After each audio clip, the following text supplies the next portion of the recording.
Hello everyone and welcome back to my channel Diksha pharmacy.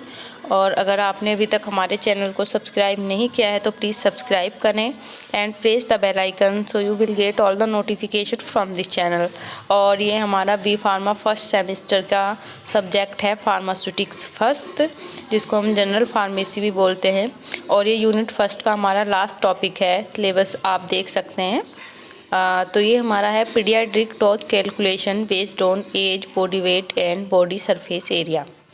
तो मतलब कि इसमें बोला गया है कि पीडियाट्रिक डोज का कैलकुलेशन कीजिए उनकी जो कि किस पे बेस्ड है, उनकी एज पे, उनके बॉडी वेट पे और बॉडी सरफेस एरिया पे। क्योंकि ऐसा है कि कोई एडल्ट पर्सन है और कोई चाइल्ड है, बच्चा है, क्या कोई शिशु है, इन्फेंट है, तो उसकी डोज में और उसकी डोज में डिफरेंट तो होगा ना। इतनी डोज तो नहीं दे सकते ना हम। एक एडल्ट है वो 50 kg का है, 50 kg का है, और बच्चा हमारा 15 kg का है, 15 kg का है, और वो 50 kg का है। तो बॉडी वेट के अकॉर्डिंग, एज के अकॉर्डिंग, बॉडी सरफेस एरिया के अकॉर्डिंग क्या होगा, उसकी मेडिसिन में, उसकी डोज में क्या होगा, बदलाव होगा, कम होगी या एडल्ट की ज़्यादा होगी, बच्चे की कम होगी। तो उसका कैलकुलेशन हम इसमें देखेंगे। तो जो मेनली बेस्ड है, तो सबसे पहली जो हमारी dose calculation based on age पे बेस्ड है, दूसरी dose calculation based on body weight पे बेस्ड है, थर्ड जो है हमारी dose calculation based on body surface area पे। तो कैलकुलेशन ऑफ डोजेस का कैलकुलेशन क्या है। A number of formulas have been proposed for the calculation of doses for children की डोजेस के लिए हमें क्या है, बहुत सारे फार्मूलाज दिए गए हैं। However this gives only approximate doses because they initially assumes a child to be a small adult. क्योंकि कैसे देते हैं कि ऐसा सोच लेते हैं कि एक छोटा, मतलब एडल्ट के अकॉर्डिंग क्या है, छोटा एडल्ट है, वो छोटा, तो उसके अकॉर्डिंग मेडिसिन दे देते हैं। तो इस टाइप से ही फॉर्मूले बनाए गए हैं। तो वो देखते हैं। Childrens are more susceptible to certain drugs than adults and references should be made. क्या होता है, बहुत सेंसिटिव होता है, ससेप्टिबल होता है एज़ कम्पेयर टू एडल्ट। जो बच्चा होता है वो मेडिसिन, जो हमारी ड्रग होती है, वो ज़्यादा ससेप्टिबल होता है एडल्ट्स के according. Standard act for knowing the doses for children whenever the have been determined clinically. तो उसके लिए क्या है, स्टैंडर्ड की हमारे इंडियन फार्माकोपिया में जो हमारी स्टैंडर्ड बुक हैं, IPVP USP फार्माकोपियाज, तो इसमें क्या है, स्टैंडर्ड है कि बच्चे को कितनी डोज देनी चाहिए। तो वो कुछ फार्मूलाज हैं, जैसे कि एज के अकॉर्डिंग, बच्चे की एज जैसे कि कम है और एडल्ट क्या है 20 या 21, 18, 20, 21 इतनी एज का है, और चिल्ड्रन क्या है 0 to 13, ठीक है, 13, 15। तो उसके लिए कुछ फॉर्मूलेज दिए गए हैं। सबसे पहले क्या है, डीलिंग्स रूल है, दूसरा फ्राइड्स रूल है। मेनली जो यूज होता है हमारा थर्ड वाला होता है यंग्स रूल, और फोर्थ हमारा कॉबलिंग्स फार्मूला, वेस्टिडो फार्मूला। ये क्या है, एज पे डिपेंड करते हैं, एज के अकॉर्डिंग हमारी डोज का कैलकुलेशन करते हैं। दूसरा डोज कैलकुलेशन फार्मूला है based on body wait.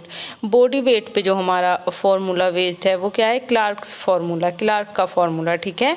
Third है हमारा dose calculations based on body surface area. Body surface area पे जो हमारा फार्मूला वर्क करता है वो क्या करता है, हमारा एक टेबल होती है उसके अकॉर्डिंग करता है, वो हम आपको आगे दिखाएंगे। तो सबसे पहले देखते हैं first formula, dose calculation based on age पे जो वेस्ट होती है डोज की कैलकुलेशन वो देखते हैं। Dose adjustment are generally made in accordance with the patient's age, patient की एज पे, ठीक है। As with increasing age patient में experience certain change in their pharmacokinetics parameters. Pharmacokinetics parameter में एज जैसे बढ़ती रहती है तो बहुत से चेंजेस हो जाते हैं। जैसे जो छोटा बच्चा है, इन्फेंट है या चाइल्ड है, तो क्या है, वो एब्जॉर्ब नहीं कर पाता एवरी मेडिसिन को। लेकिन जैसे जैसे उसका फार्माकोकाइनेटिक पैरामीटर्स में क्या होता जाता है, चेंज होता जाता है जैसे जैसे एज बढ़ती है। तो इसलिए एज क्या है, एक बहुत इंपॉर्टेंट फैक्टर है। जैसे फार्माकोकाइनेटिक्स होता है हमारा absorption, distribution, metabolism and excretion of the drug. In infants drug elimination is less efficient. Infants में और चाइल्ड में क्या होती है, ड्रग की जो एफिशिएंसी होती है एलिमिनेट करने की वो बहुत कम होती है, बस वो एज के अकॉर्डिंग क्या होती है, बढ़ जाती है। लेकिन अगर एज ज़्यादा ही हो जाए, 65 से अबव हो जाए तो क्या है, फिर वो घटने लगती है। तो एज पे डिपेंड करता है। तो उसके लिए डीलिंग्स फार्मूला है, डीलिंग्स फार्मूला है ये देखिए, child's dose equals to, child की डोज निकालना है तो चाइल्ड की डोज कैसे निकलेगी, child's dose equals to age in years, जितनी भी एज दी गई है बच्चे की उसको लिखेंगे यहाँ पे अपॉन 20 इंटू एडल्ट, जो एडल्ट की डोज है उससे मल्टीप्लाई कर देंगे। तो ये क्या है, डीलिंग्स का रूल है। जैसे कि देखिए यहाँ पे एडल्ट की डोज क्या है, 60 mg है, हमें पता ही है एडल्ट की डोज है, और चाइल्ड की एज कितनी है हमारी, 6 ईयर्स का चाइल्ड है। तो चाइल्ड के लिए क्या डोज होगी जब एडल्ट की डोज 60 mg है, तो वो हमने फॉर्मूला लिया। तो सबसे पहले हमें क्या, चाइल्ड की एज लिखनी है, उसको डिवाइड करना है 20 से, इंटू जो एडल्ट की डोज है उससे मल्टीप्लाई कर देंगे। तो जब आप इसका कैलकुलेशन करेंगे 20 और 60, तो 1 0 से 1 0 साफ हुआ, कट गया, और 2 3 जा 6 और 6 3 जा 18, तो 18 mg आ गया ये, ठीक है। कैलकुलेशन तो ये इतनी सिंपल सी आप सभी जानते होंगे। उसके बाद आया हमारा फ्राइड्स रूल। तो अब फ्राइड्स रूल के अकॉर्डिंग हम क्या फॉर्मूला है फ्राइड्स रूल का, इन्फेंट्स और चाइल्ड की डोज का, एज इन मंथ, जो बच्चे की एज है उसको हम मंथ में लिखेंगे और उसको 150 से डिवाइड कर देंगे। जो हमारा डीलिंग्स फॉर्मूला था उसमें किससे डिवाइड कर रहे थे, 20 से, लेकिन इसमें फ्राइड्स में हम लर्न रखेंगे कि 150 से हमें डिवाइड करना है इंटू एडल्ट डोज, सेम ऐसे ही है। तो इसमें क्या है, 15 मंथ एज है बच्चे की और एडल्ट की जो डोज है वो है 30 mg। तो 15 मंथ, तो ये ऐसे भी आ सकता था 1 ईयर और 3 मंथ, 1 ईयर और 3 मंथ एज है बच्चे की। तो ये डोज हो गई, डोज फॉर इन्फेंट। तो इसमें लगाया हमने फ्राइड्स का रूल। तो ये है बच्चे की एज है 15 मंथ और 150 से इसको डिवाइड किया और 30, क्योंकि हमारे एडल्ट की डोज है 30, इसको मल्टीप्लाई किया तो आंसर आया हमारा 3 mg। आई थिंक आपको ये समझ में आ रहा होगा। अब क्या करते हैं हम, यंग्स फार्मूला देखते हैं। तो यंग्स फार्मूले में क्या है, चाइल्ड की डोज जो है हमारी वो क्या है, चाइल्ड की डोज, जैसे कि चाइल्ड की डोज है हमारी एज इन ईयर्स, जो बच्चे की एज है वो यहाँ पे एज इन ईयर्स, और एज इन ईयर्स बच्चे की जो एज है और उसमें प्लस कर देंगे 12 और मल्टीप्लाई करेंगे हम सेम एडल्ट डोज की तरह, ठीक है। तो ये हमारा हुआ, आई थिंक आपको ये समझ में आया होगा। और आगे देखते हैं हम, आगे हमारा फॉर्मूला है कि if the adult dose is क्या है हमारी, adult dose is 60 mg, adult की जो डोज है हमारी 60 mg है, and the age of the child is 4 year, and age of the child is 4 year, ये दिख रही है यहाँ पे, ठीक है।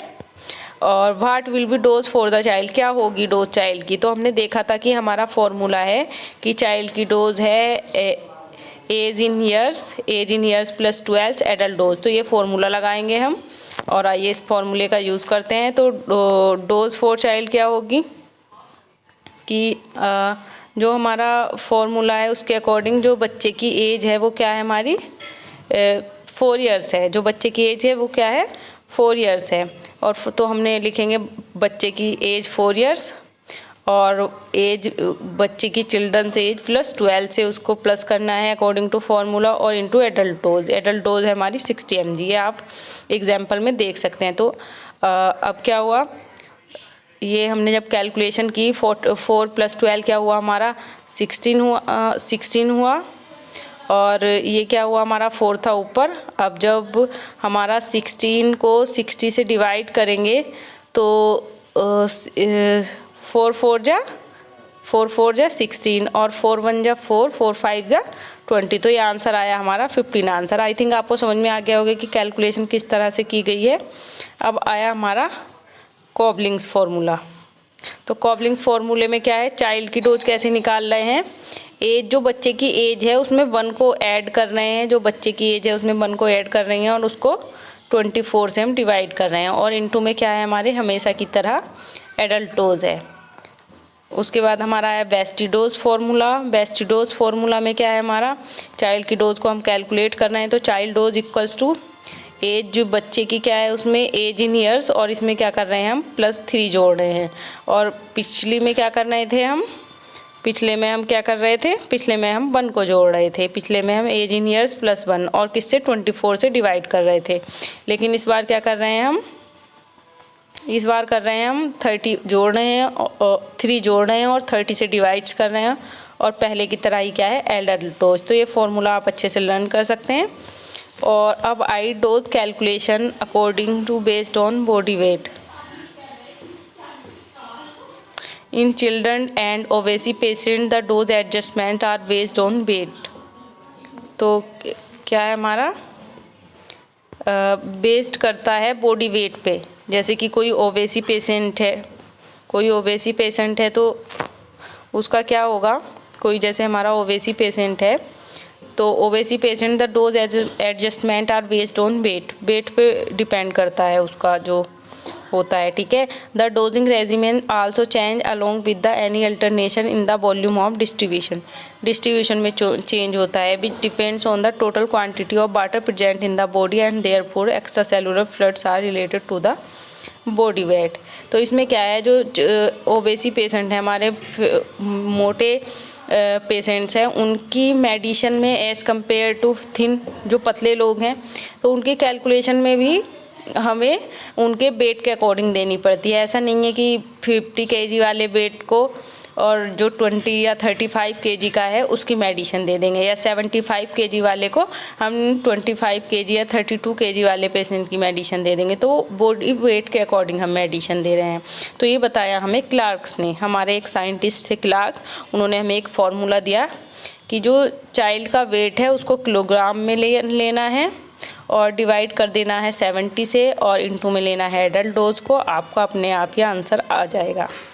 तो अब उन्होंने करके भी दिखाया इसको कि अगर एडल्ट डोज 60 mg है and the weight of the child is 14, और जो वेट है बच्चे का वो 14 kg है, तो क्या डोज होगी बच्चे के लिए। तो हमने इसमें सिंपल सा लगाया अपना फॉर्मूला, जैसा कि हमारा पहले था कि child's weight in kilogram upon 17 to adult dose, तो ये फॉर्मूले से हम कर लेते हैं। तो हमने इसमें क्या है, बच्चे की जो वेट है किलोग्राम में वो कितना है 14 है, बच्चे का जो वेट है वो कितना है हमारा 14 है, डिवाइड किया गया था फॉर्मूले में 70 से, और इनटू जो थी एडल्ट डोज जो है, तो आंसर आया हमारा 12 mg। तो आई थिंक आपको ये समझ में आया होगा।